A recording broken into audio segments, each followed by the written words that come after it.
Hey Sammy, how you doing? Hey, good. Sorry, I want to apologize just before we start about the time mix-up. So thank you for accommodating me there. Oh, no problem, Sammy. Um, First of all, I want to congratulate you for your title victory at the Clash of Champions Thank pay-per-view. you, thank you. So, you have been out of action since April when you were in a rivalry with Daniel Bryan, and it has been like 5 hard months having any matches due to this pandemic. And I would like to ask you, how have you been during this month with absolutely no wrestling? Uh, Good, good. I was just answering this question, a similar question recently about how I feel during the time off. And to be honest with you, I don't know if maybe I'm a little different from some of the other wrestlers in this regard, but I like being away. I really do. And when I'm away, I put it away. I'm not watching the show. I'm not keeping up. I keep up a little bit, and maybe I watch a little bit, but I really kind of just forget about it a little bit. And I've come to find that that's actually very good for my, I don't know, my mental state and for my love of wrestling. Because when you've been doing this a long time, which I have, goodness, going on 19 years almost now. So, if you're just going at a certain point, you kind of it just becomes a job, or it becomes a routine, or it becomes whatever.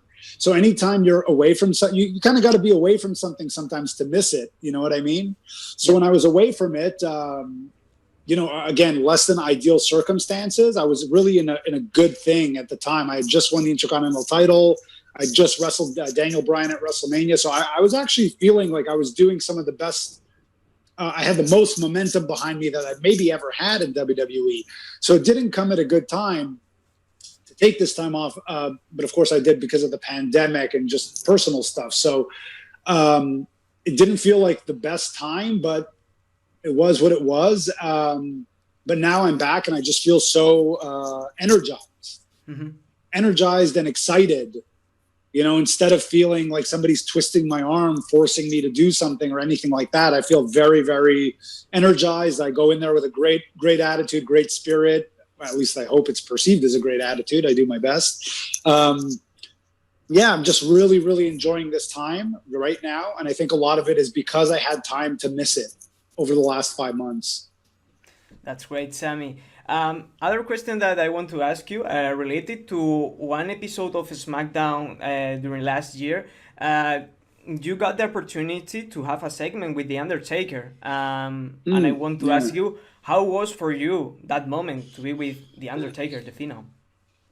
It was really cool, especially because I didn't realize that it would be really one of his last appearances, and it was at Madison Square Garden, and it was the first thing on the show. So it was cool. It was cool. I know a lot of people have done a lot of stuff with the Undertaker, but there was kind of this feeling like you didn't know how much longer he's going to be doing this. So I'm glad I got to do it, and I thought it was a good segment. It was good fun.